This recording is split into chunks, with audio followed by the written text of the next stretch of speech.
What is meditation and how can it help you in your life? Our minds, especially today, hyperstimulated, inundated, races from topic to topic, whether it's called multitasking or just distractions.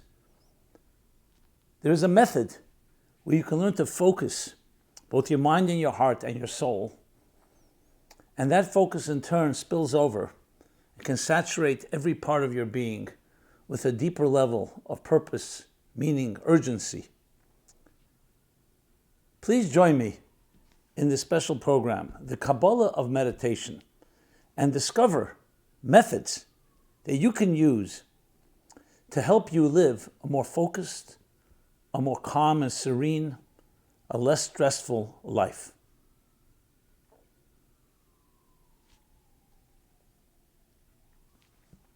Hi, this is Simon Jacobson, and we will be speaking about a special program on the Kabbalah of Meditation. This program is dedicated by Bonnie Kellogg in loving memory of her mother, Sylvia Sherman Pett.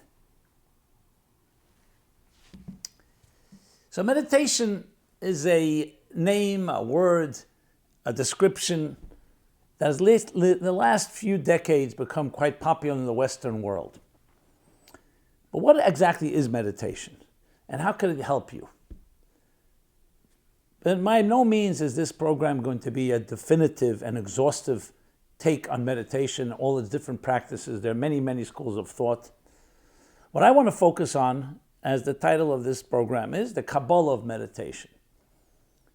The ancient mystical approach, but mystical not in terms and context of being esoteric and abstract, but something that we can integrate into our lives.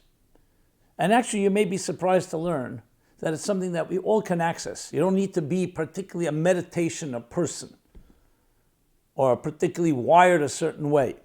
It's something that is our own birthright, and each of us can access.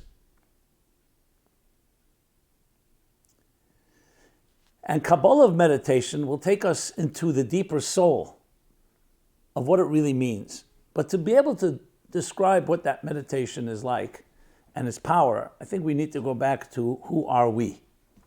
Because every tool that one uses has to also be a resource that works for our systems and makes us healthier people. Just like we know that we need to eat a healthy diet, hygiene, sleep, rest, exercise, and other things that keep the body in shape, in a healthy shape. The same thing is with the soul.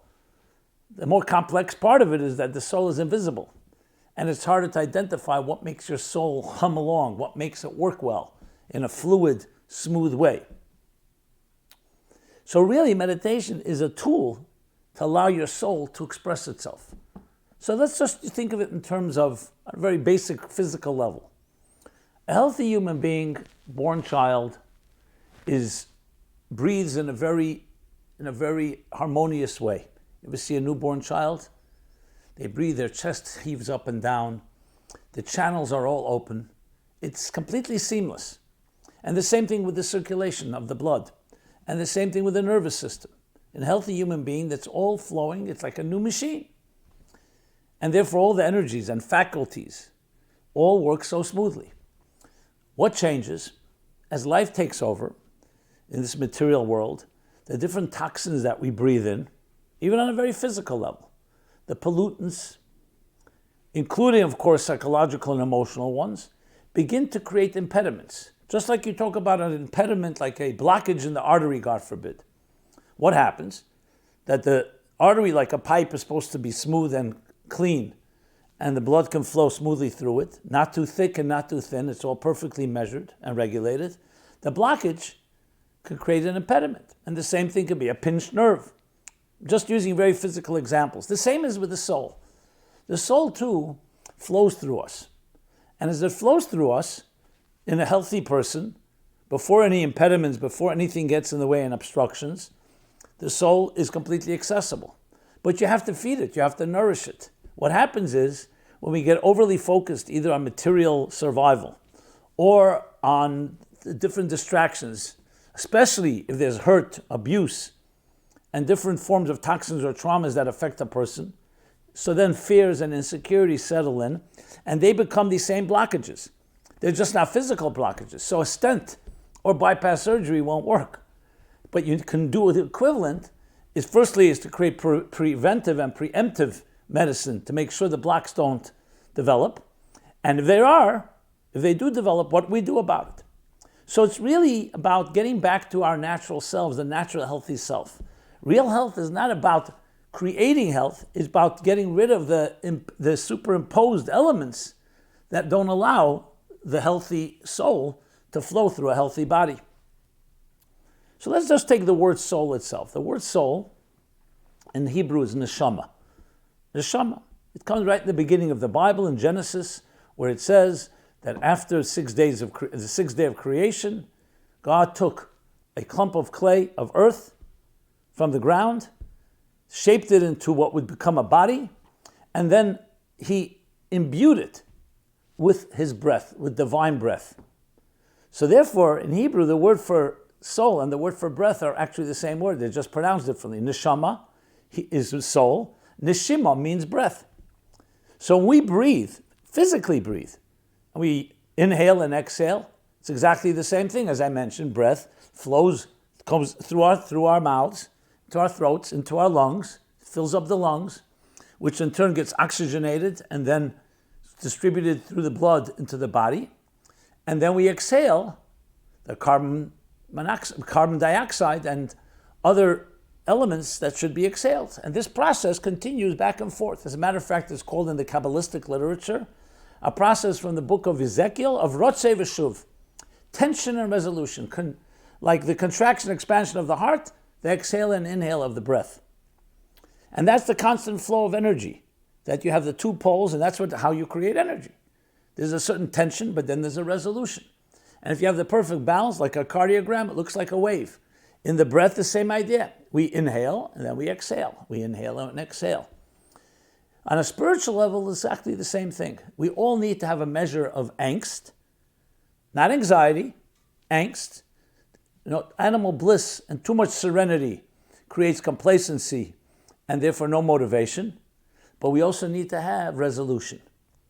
So we reach for something greater than ourselves and then we integrate it. Essentially, if you think of breathing, that's what we do when we breathe.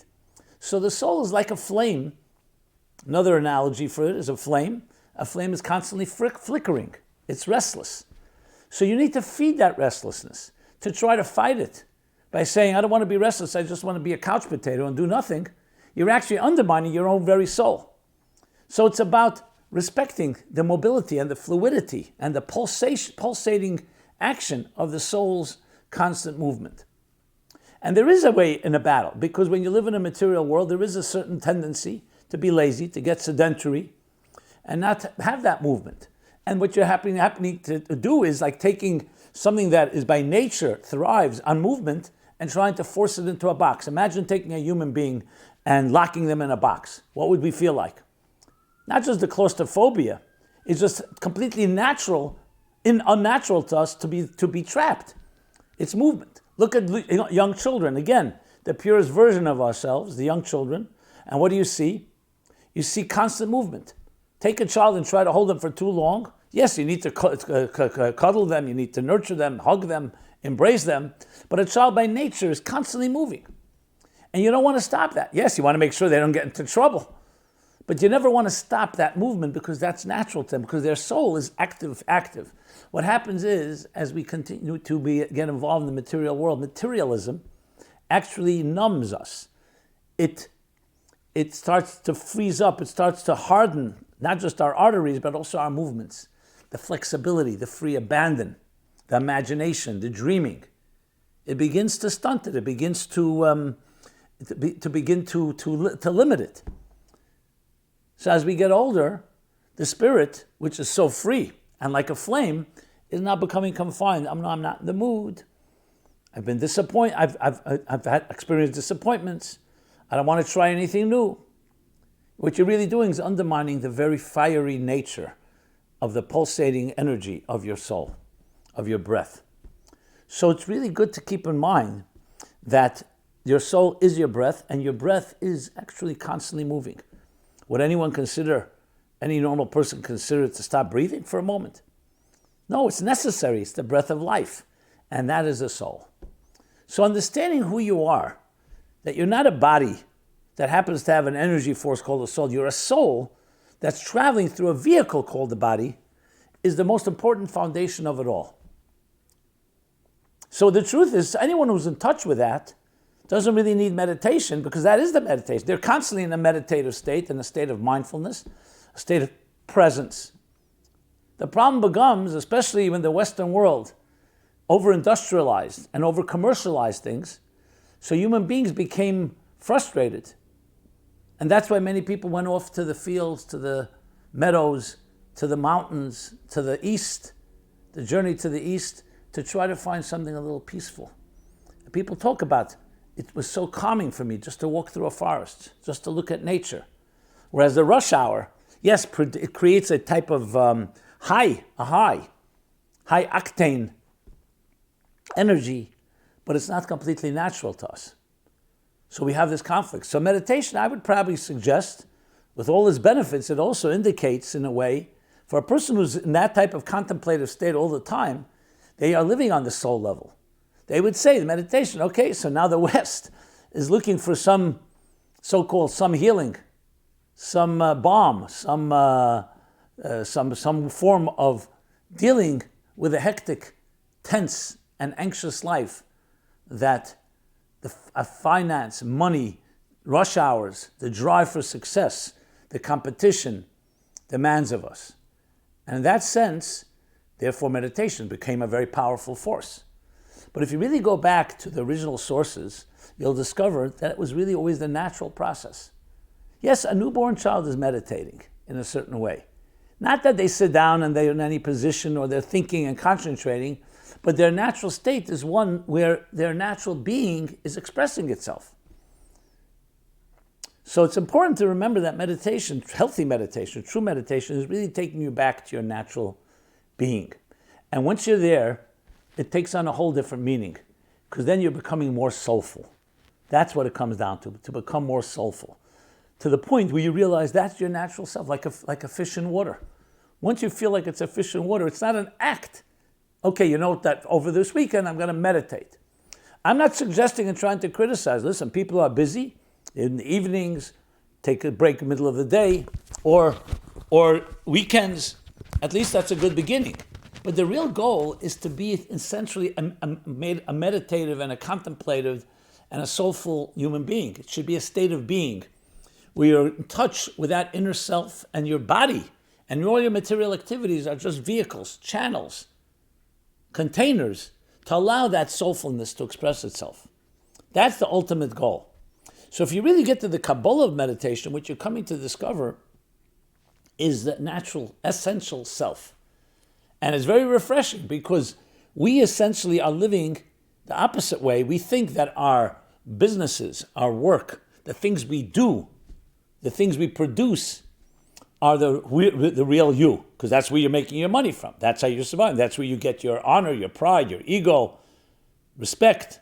The truth is, the real you is really a very simple, innocent child, a soul, a breath. In the famous classic story, biblical story, when Elijah was looking for the essence of things. So first he heard a thunder, and he thought that was the essence of reality. That was the divine. Then came a strong wind, and he thought that was it. Then came a fire, a lightning, and he thought that was it. Until he realized the next step came what's called a very subtle, gentle voice. Barely audible. But it gets drowned out by the rush hours, by the loud noises, the turbulence, and all the distractions of life. You have that voice right inside you. It's your natural self. It's how you were shaped and formed in 9 months of pregnancy. And then upon birth is right there with you in our early formative years, until something changes that. In a healthy environment, that would be cultivated. But the fact of the matter is, we live in a very material world. And the body, instead of being seen as a vehicle, suddenly becomes an end in itself. And now this still, gentle voice, this subtlety, the innocence, that purity, that natural restlessness of the flame within you, the breath, gets concealed, goes undercover. And we do everything possible to find it. One of the ways we seek it's through love, intimacy. These experiences are all really looking and seeking for that lost rosebud, for that lost innocence, for that lost breath. So yes, we continue to breathe, but then we become defined by what the circumstances around us, instead of your real essence of who you truly are. So the Kabbalah of Meditation would dictate and expect of us, and I say dictate, I mean that in a positive way, would say that the key thing is to get back to your natural self. We're not looking to superimpose something. Think of a garden. You plant seeds and you nurture it and you water it. You cultivate it, the flowers will grow. You'll need to weed it. But if you allow the weeds to grow and you allow other forces to take over and you don't protect it, what will happen? So the natural flowers will be overrun by the weeds, by rodents, by predators that will not allow it to grow properly. The same is in this world. The material world is a challenging world. I'm not even getting now to predators and abuse and hurt and criminal intent. The very fact that we live in a material world and that soul is concealed creates the illusion that the soul is in the back somewhere. It's a secondary thing. The truth is we should never forget about our soul. It's something that should be constantly aware, we should be constantly aware of, and it should be the driving force of your life. So that in a nutshell is the concept. But now how do we get there? Now we're talking to adults. How do we get there when we're already so much consumed by, and as I mentioned, inundated and overwhelmed by the world around us? We have responsibilities and expectations and demands. Many of them may be healthy, many of them may not be. Someone asks you, who are you? Very often people will respond by giving you their business card. But that's what you do, that's not who you are. Well, we've been doing it so long, we think what we do has become who we are. When it should be the other way around. Your inner identity, again, your soul, should define who you are. So the truth is, what I'm going to be sharing now is obviously for adults, for people who can listen to what I'm saying, to help us get back, to reclaim, to regain our birthright, the natural soul, the beating heart within you that should be your driving force. But my hope is that those of you that have children or will have children will help those children continue to maintain that connection so they don't lose it and then have to reclaim it. And that is by, in a sense, going through these meditations and these exercises that continuously reinforce the natural soul within every child. So for adults, it may be more difficult because we have to now go back and undo damage done, or distortions, or misconceptions, or prejudices and biases. But that is true in everything in life. You know, when you're innocent and a clean slate, it's easier to impress healthy habits. Once you've developed bad habits, it's harder to do so. So how do we do so?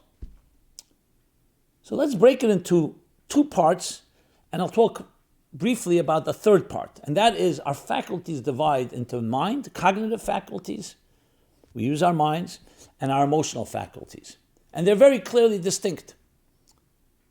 The mind is contemplative, it's reflective, a healthy mind. It's objective. It allows us to look at something without yet thinking in terms of what is it in it for me. The emotions, exact opposite. They're impulsive, reflexive, and the emotions are all about my feelings for it. Am I attracted? Am I repelled? Am I loving it? Is it something not for me? When they work well together, the mind is like, think of it like a captain of a ship, and the emotions are the ship itself. They experience things. If you have a mind without a heart, it's like a computer. There's no experience. If you have a heart without a mind, we can be misled, misguided, because the emotions, you can get seduced, and the things can seduce our emotions and manipulate it, and so on. You really want a perfect combination and blend of these two. The third dimension, which is the superconscious, and I've discussed this in previous programs, is not something I want to focus on, but It's important to mention because when we align our minds and our hearts and our emotions toward that deeply focused soul within ourselves, it allows the superconscious to naturally flow as well. But the superconscious always remains behind the scenes. That's why it's called superconscious. We're not conscious of it. So basically, healthy conscious living, healthy cognitive conditioning and emotional conditioning, and we'll also talk about behavioral conditioning, which means bringing it into action, that allows the superconscious to flow properly. Again, for young children, before they've been jaded in any distortions, that's all happening naturally without any effort. We want to go back to that mode, but we're going now as adults. So it's more deliberate. It's an effort. It's not just something just like you talk to someone who's older and their breathing is difficult, or they're not using their entire lungs. They need to figure out ways to exercise, to clear out the toxins, to open up the channels. For a newborn child or for a young child, that may not be necessary. But we're trying to regain that purity and that innocence. Think of it like freshly fallen snow. After it's trampled on, it's no longer white and pure. But we want to reclaim and regain that. So meditation, in the Kabbalah of Meditation, there's actually two types of meditations. Two categories, I should say. One is cognitive. That's focusing with your mind on something. And the second is emotional meditation, which is more complicated because emotions don't use the mind, but the mind can lead the emotions to also be focused. What I'm saying is basically that if you leave things to emotions, as much as you're concentrating on something, if the phone rings or someone comes by or something attracts you, you can suddenly leave it all behind and just be drawn to whatever your emotions are drawn. You're hungry, you're thirsty. But in a healthy process, what you want to do is you have the mind create an oasis, a focused state, a mindfulness state where you're present and not being distracted, and then open the door up for your emotions to have similar focus. So your feelings are aligned with your mind toward this inner soul of who we are. Sometimes it's described of focusing on the unity, the integral unity that connects everything, which is essentially saying the same idea that the soul is a connector.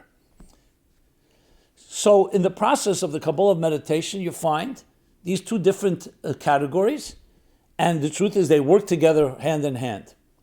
Maybe interesting for you to note that the concept of prayer actually is very much about emotional meditation, driven by contemplative meditation. So even though we think of prayer sometimes of saying thanks and gratitude, or opening our hearts to God and ask for what we need, or prayer in time of crisis, but it's much deeper than that. Prayer is equated, the Kabbalah teaches, the Kabbalists teach, with song and music. And as such, it's more than just reaching out. It's actually an emotional conditioning. It says, what is the service of the heart? Prayer. So the word prayer can be a misnomer, can be misunderstood.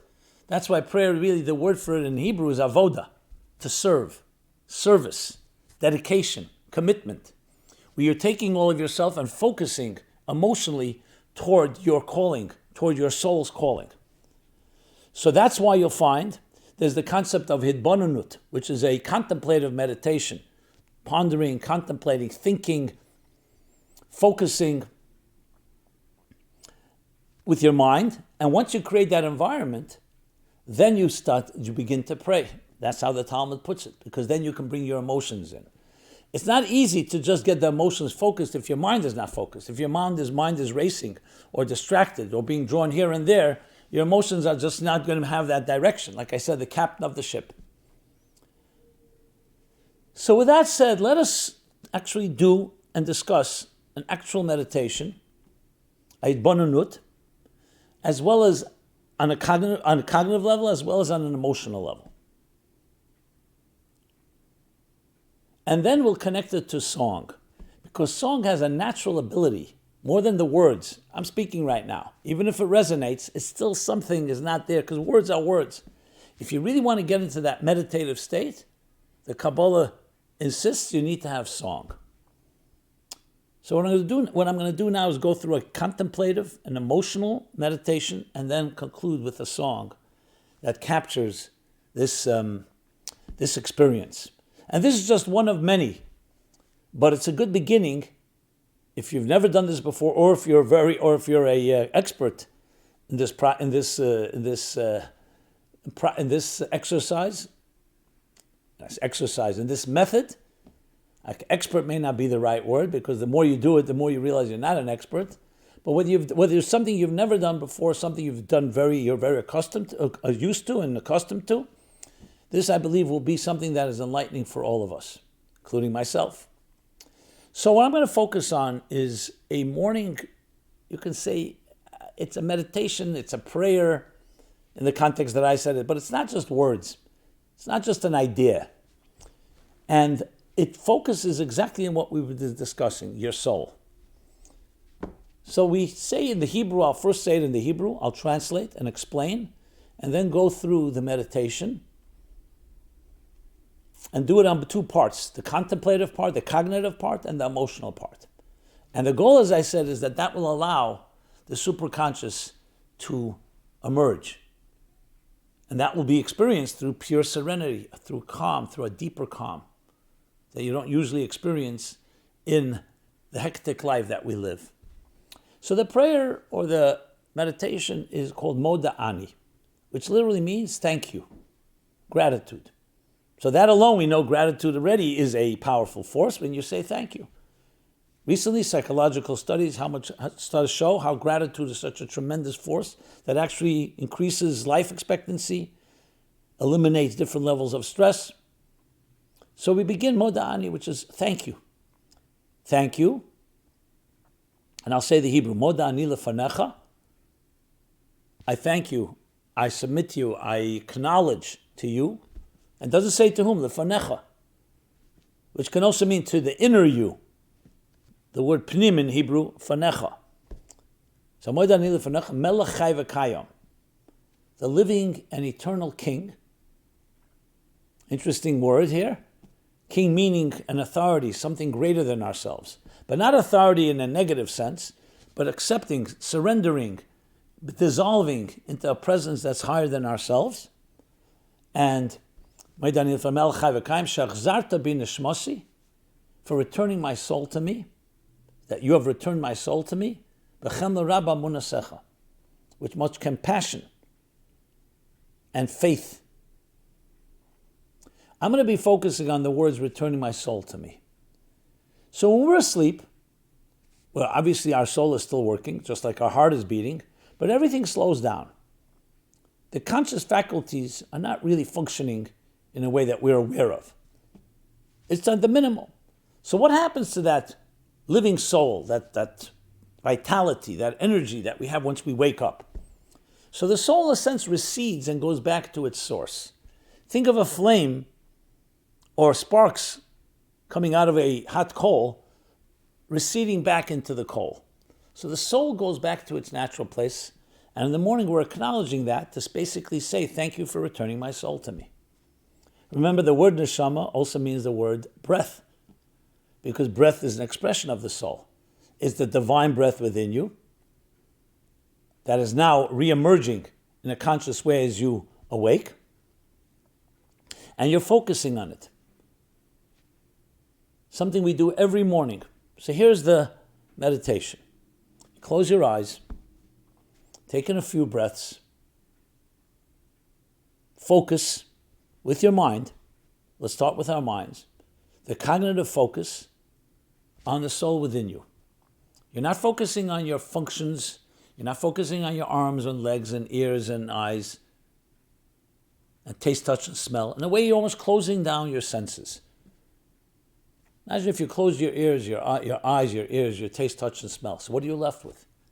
A certain inner force. Being that breath is the very word for soul, so breathing helps you focus on that, because you go within and realize there's a whole force within you. That subtle, silent voice, that quiet voice, quietude. The more you can create that space, and it doesn't necessarily have to take time, you're entering that space through your breath, through your soul. Once your mind focuses on that, then allow yourself to feel it, which would mean not focusing on what am I going to eat for breakfast or what am I going to do next, but allowing your emotions to feel that I am a soul, I'm unique, I'm indispensable. That's really what you're saying thank you for. Thank you for giving me life. Thank you for making me unique, for making me indispensable. Which takes us to the next step, where you say, I have a mission that's unique to me. No one but I can accomplish what that mission is, because it's unique to your own soul. That's the focus, and that is the meditation. And it has to have a cognitive side to it and an emotional side to it. The emotional side is the commitment to it. That's not just an idea, oh, it's an interesting thing that I have to have a soul and it was returned to me.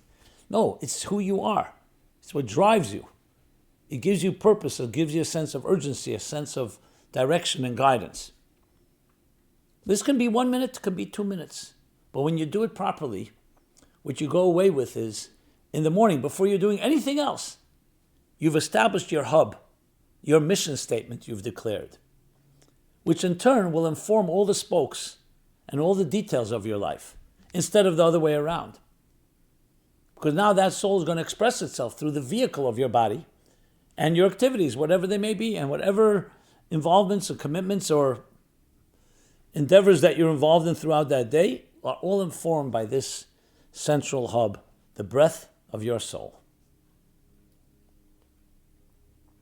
Now, to take this a step further, let's take it a step further into something that we can all really appreciate and really get us into that mindset and heart set, which again will allow the superconscious to emerge. So we all know that before we became aware of our lives, we spent 9 months in our mother's womb. And then you were born.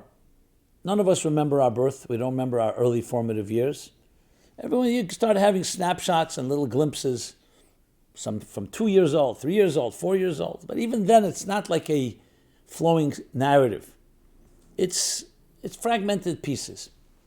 So the meditation, let's go back to the Moda'ani, to take it to a more expanded form, is let's talk about this soul as it was in our early formative years.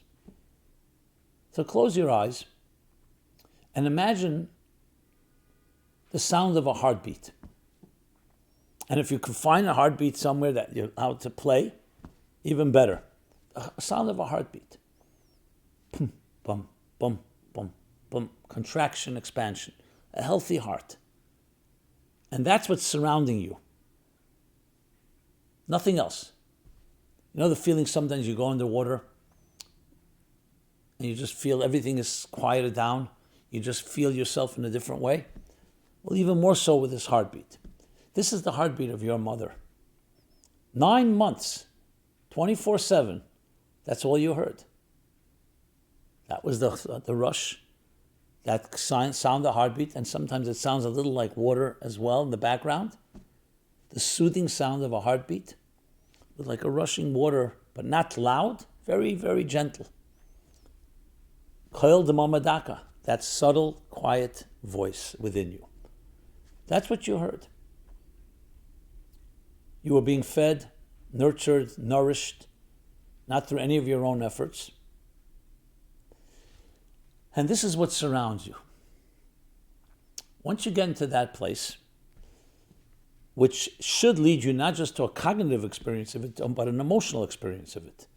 Because imagine, when you feel that way, there's a certain soothing element. It's like being embraced. You're completely surrounded, submerged in the embryonic fluids, protected, nurtured, the thing that we all crave so much, unconditional love.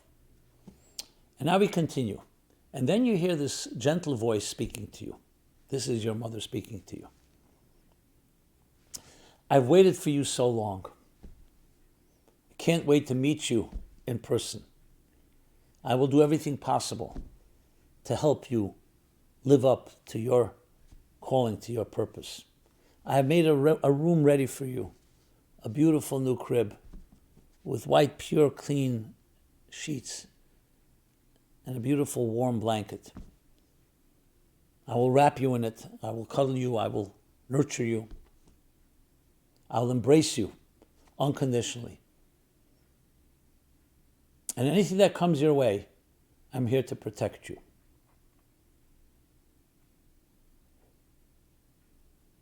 And the heartbeat all along in the background. Pum, pum, pum, pum. What this will elicit, if done properly, is strong emotions and feelings. Firstly, the resonance of a truth that we all have heard and wanted to hear. For some of us, it may bring tears of joy, of connecting to something that we don't remember consciously, but we feel something that we experienced in our early childhood. For others, it may be tears of pain. Not having heard that message, not having had a mother or father that spoke that way, or even worse, that actually invalidated us in some fashion. The point is, whoever you are, this idea of spending 9 months in that environment, with that background, with that soothing sound of a heartbeat, which, as I said before, mirrors the breath of the soul, the contraction and expansion of the heart, the exhaling and inhaling of the breath, the pulsating dual nature of the soul, the tension and resolution, all surrounding you and hearing these beautiful, beautiful words. And then we're born. We come out of our mother's womb, we emerge. So in the perfect scenario, even if it may not exist perfectly, your mother, your parents, would continue to reinforce this message in the way they protect you, in the way they take care of you. And that's what shaped you. By the time you become conscious, all that was in place. And if it wasn't in place, you can imagine what kind of lack that is. There's no person on earth that doesn't deserve that, hopefully received it, and if not, we wants it by all means, and we will look for it one way or another. We may not call it reclaiming our soul's natural environment within that breath, within that womb, within that heartbeat, but that's what we're looking for. That lies at the heart of everything that drives us, that matters. I'm not talking about the means of things. Ultimately, what we want. We want love. We want to be embraced. We want that unconditional acceptance. We want to know we matter.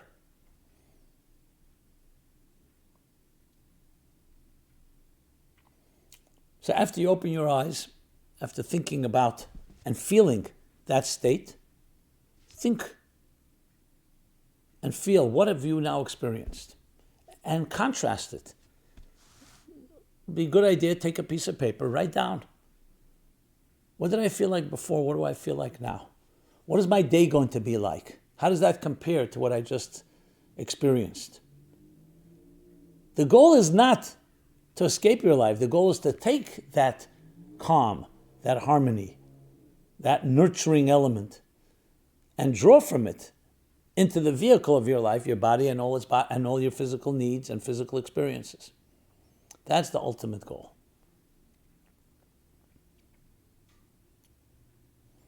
And do this every morning. And I assure you, this will create tremendous change in your life. You don't have to disrupt your whole life. You don't have to travel anywhere. You don't have to change big schedules. It's just a matter of complete focus.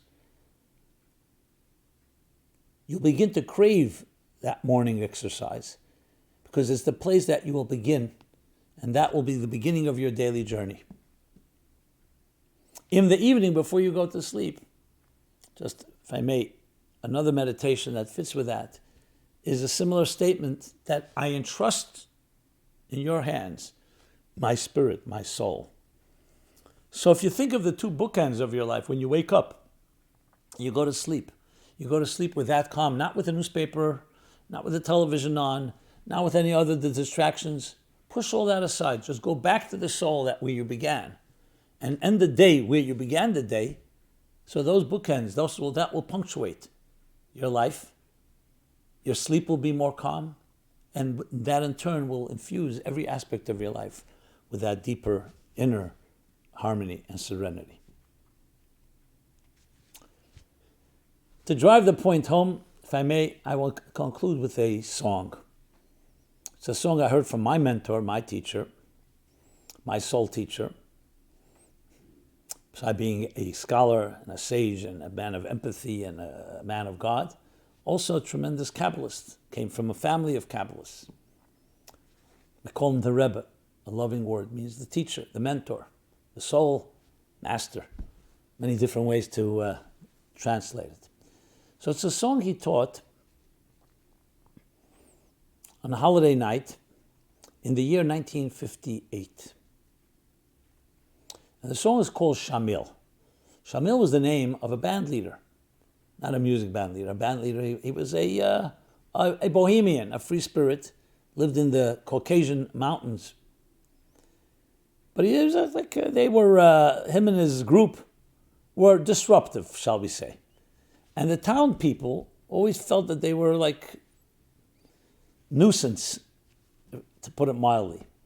And they found different ways to try to, but they couldn't subdue them because they lived in the mountains. They had the high ground, so they couldn't attack them because they were always, even though they were a smaller group, but they had that superiority living up in the mountains. So one day, they came up with a ruse to get Shamil to come down and let's negotiate. Let's find some peace. Well, once he came down from the mountain and sat with them, they had him arrested. They put him into a labor camp. The exact antithesis to that free spirit mountain man that he was. At this camp, one chassid heard him hum this song, and brought it back, and this became the song called Shamil. It's a song of 3 sections. I would say it's more of a chant that is very much aligned to everything we've been talking about. Three sections, 3 stanzas, song without words. And the first one is the nostalgia as Shamil is remembering the time when he was like soaring like a bird, spreading his wings without any confines, without any limitations and constraints. The second part of the song is melancholy of now being chained in a labor camp and not being able to fly like an eagle. And the third part of the song is the hope and the optimism that one day he will fly again. And when the Rebbe taught the song, he said these 3 sections of the song, or the chant, represent each one of our lives. The soul begins unfettered, unbound by the limitations of the body and its physical needs, eating, drinking, sleeping, tired, fatigue, health issues, and so on. But then the soul comes into a body which can be compared to a labor camp. We have to work for a living, we have to contend with all kinds of adversity, and sometimes worse, to protect ourselves. So it has a certain element of melancholy. But then there's the final stanza that says, no, ultimately the hope and optimism that we will soar again, and this time body and soul. So it's a perfect song or chant that goes together with the meditations we've been reviewing. So here's Shamil.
yanai, anayano.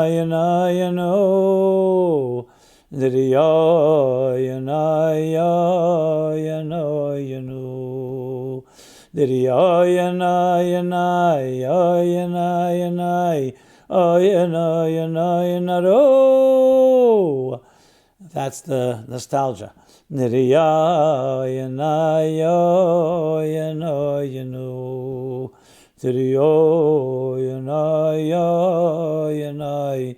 Ayanayano, Diri-oy, oy-oy-anoy, oy-naroy-anoy-ano. The melancholy. Diri-oy-anoy-anoy, oy-naroy-anoy, oy-naroy, oy-naro. Diri-oy-anay-oy-anay-ano. Iri-ay-naray-anay, ay-naray-anay, ay-naray, oy-naro. The hope. Diri-ay-anay, ay-ay-oh.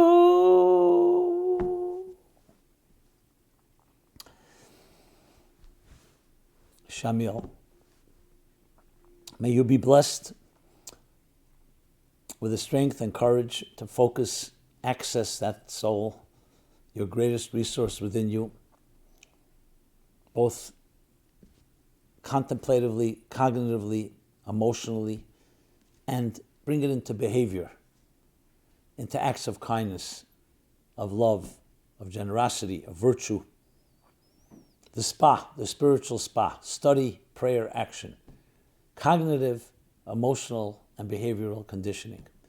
And that will draw forth from the more superconscious, more transcendent dimensions of the soul, which in turn will lift and carry you in all your details to a completely different realm with broader and wider horizons, a higher state of consciousness, a higher state of awareness. This has been Simon Jacobson. I want to thank you so much. Kabbalah of Meditation. Would love to hear your thoughts, your feedback, your comments. And above all, please share. If this was something meaningful to you, please share. Subscribe to our YouTube channel. Go to meaningfullife.com where you can find this and many more resources that help nurture, help actualize, as I said, the greatest resource that you have, and that is your inner soul, your inner breath, that subtle and gentle but most powerful voice, louder than all thunder, winds and fire and lightning. Be well and be blessed. Thank you so much.